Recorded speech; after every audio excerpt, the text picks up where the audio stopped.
Assalamualaikum warahmatullahi wabarakatuh. Nama saya Eka Wahyuni Moha. Saya perwakilan dari kelompok 6 akan menyampaikan materi kami yang berjudul Keterampilan Membimbing Diskusi Kelompok Kecil. Kita masuk pada poin pertama, yaitu pengertian diskusi kelompok kecil.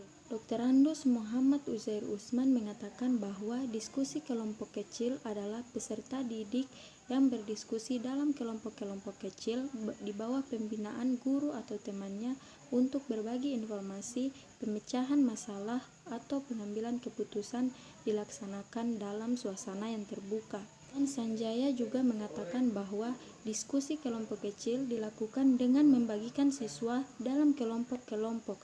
Jumlah antara kelompok 3-5 orang. Pelaksanaannya dilakukan dengan guru menyajikan masalah secara umum, kemudian masalah tersebut dibagi ke dalam sub-masalah yang harus dipecahkan oleh setiap kelompok kecil. Selain itu, Departemen Pendidikan dan Kebudayaan merumuskan pengertian diskusi kelompok kecil adalah siswa melaksanakan diskusi dalam kelompok-kelompok kecil di bawah pimpinan guru atau temannya untuk berbagi informasi, memecahkan masalah, atau mengambil keputusan. Namun, tidak setiap pembicaraan yang dilakukan oleh sekelompok orang dikategorikan sebagai kegiatan diskusi, karena setiap pembicaraan dalam diskusi kelompok kecil ada aturan-aturan atau persyaratan yang dipenuhi, antara lain yang pertama yaitu melibatkan kelompok yang anggotanya berkisar 3-9 orang. Yang kedua yaitu berlangsung dalam interaksi tatap muka yang informal, di mana setiap anggota kelompok harus mendapat kesempatan untuk melihat, mendengar, dan berkomunikasi secara bebas dan langsung.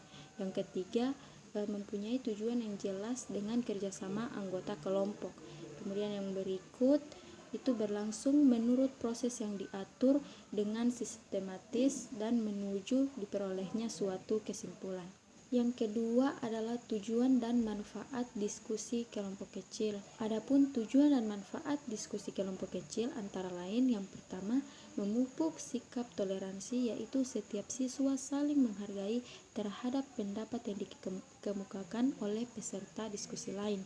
Yang kedua, memupuk kehidupan demokrasi, yaitu setiap siswa secara bebas dan bertanggung jawab terbiasa mengemukakan pendapat, bertukar pikiran untuk mencapai tujuan pembelajaran yang diharapkan. Kemudian yang ketiga itu mendorong pembelajaran yang aktif, yaitu siswa dalam membahas suatu topik pembelajaran tidak selalu menerima dari guru, akan tetapi melalui kerjasama dalam kelompok siswa belajar mengembangkan kemampuan berpikirnya, belajar juga memecahkan masalah. Yang keempat yaitu menumbuhkan rasa percaya diri, yaitu dengan kebiasaan berargumentasi yang dilakukan antar sesama teman dalam kelompok diskusi untuk mendorong keberanian dan terbinanya rasa percaya diri siswa untuk mengajukan pendapat maupun mencari solusi permasalahan. Kemudian poin yang ketiga yaitu langkah-langkah membimbing diskusi kelompok kecil. Yang pertama yaitu memusatkan perhatian peserta didik pada topik atau tujuan diskusi. Kegiatannya antara lain merumuskan tujuan dan topik yang akan didiskusikan, mengembangkan masalah, catat kesalahan yang menyimpang. Yang kedua, memperluas masalah. Intinya merangkum kembali permasalahan supaya jelas, menjelaskan gagasan peserta didik dengan memberikan informasi yang jelas untuk memperjelas setiap pembicaraan dari peserta didik. Pemimpin diskusi atau guru dapat melakukan hal-hal sebagai berikut, yaitu menguraikan kembali pendapat atau ide, mengajukan pertanyaan pelacak untuk menerima komentar siswa. Kemudian yang ketiga, memberikan informasi tambahan, dan yang ketiga yaitu menganalisis pendapat peserta didik. Kemudian yang keempat, meluruskan alur berpikir peserta didik. Kemudian yang kelima, meningkatkan partisipasi siswa. Dan yang terakhir yaitu menutup diskusi, merupakan kegiatan akhir dari diskusi kelompok kecil ini. Adapun kegiatan-kegiatan yang harus dilakukan oleh guru atau pemimpin diskusi untuk menutup diskusi antara lain yaitu yang pertama membuat rangkuman, yang kedua menyampaikan beberapa catatan, dan yang ketiga yaitu melakukan penilaian.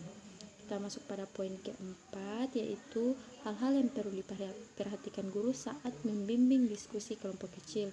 Yang pertama yaitu mendominasi diskusi. Yang kedua, membiarkan peserta didik memonopoli. Ini tidak bisa terjadi dalam diskusi kelompok kecil. Dan yang berikut adalah membiarkan penyimpangan diskusi, itu tidak boleh. Dan yang keempat, membiarkan peserta didiknya tidak bertanya, karena dalam diskusi kelompok kecil itu peserta didik dituntut untuk aktif dan berpartisipasi dalam kegiatan diskusi. Kemudian yang kelima, tidak memperjelas dan mendukung alur berpikir siswa yang salah. Jadi kita sebagai guru atau pemimpin diskusi itu kita harus meluruskan cara berpikir siswa yang masih salah. Kemudian yang berikut, gagal mengakhiri diskusi secara efektif. Jadi kita juga harus memperhatikan bagaimana cara-cara menutup diskusi kelompok kecil yang baik dan benar, supaya kita dapat menutup diskusi itu secara efektif dan efisien. Kemudian poin yang kelima yaitu keunggulan dari diskusi kelompok kecil ini. Yang pertama yaitu kelompok menjadi kaya dengan ide dan informasi untuk mendapatkan hasil yang lebih baik. Yang kedua, termotivasi oleh kehadiran teman, karena kalau kita itu belajar rame-rame itu menjadi lebih semangat. Kemudian yang ketiga, mengurangi sifat pemalu, karena ini kan cuma di ruang lingkup yang kecil, jadi mungkin itu bisa melatih keberanian siswa. Yang keempat, anak merasa terikat untuk melaksanakan keputusan kelompok. Dan yang berikut itu meningkatkan pemahaman diri anak. Yang keenam itu melatih siswa untuk berpikir kritis, itu sudah pasti. Dan yang ketujuh itu melatih siswa untuk mengemukakan pendapatnya, karena di sini siswa itu dituntut harus aktif. Dan yang terakhir yaitu melatih dan mengembangkan siswa memiliki jiwa sosial pada dirinya. Banyak juga keunggulan dari diskusi kelompok kecil ini. Tapi di samping itu diskusi kelompok kecil ini juga memiliki beberapa kelemahan, yaitu yang pertama, waktu belajar itu lebih panjang. Kemudian yang berikut, dapat terjadi pemborosan waktu karena waktu belajar yang panjang tadi. Kemudian yang berikut, anak yang pemalu dan pendiam menjadi kurang agresif. Itu bisa terjadi. Yang keempat yaitu dominasi siswa tertentu dalam diskusi. Ada yang memang orangnya sudah berani, itu kemungkinan akan mendominasi kegiatan diskusi ini. Kemudian yang terakhir yaitu tidak dapat mencapai tujuan pembelajaran ketika siswa kurang siap mengikuti kegiatan pembelajaran. Mungkin itu saja materi dari kami kelompok 6. Lebih dan kurangnya saya mohon maaf. Billahi taufiq wal hidayah. Wassalamualaikum warahmatullahi wabarakatuh.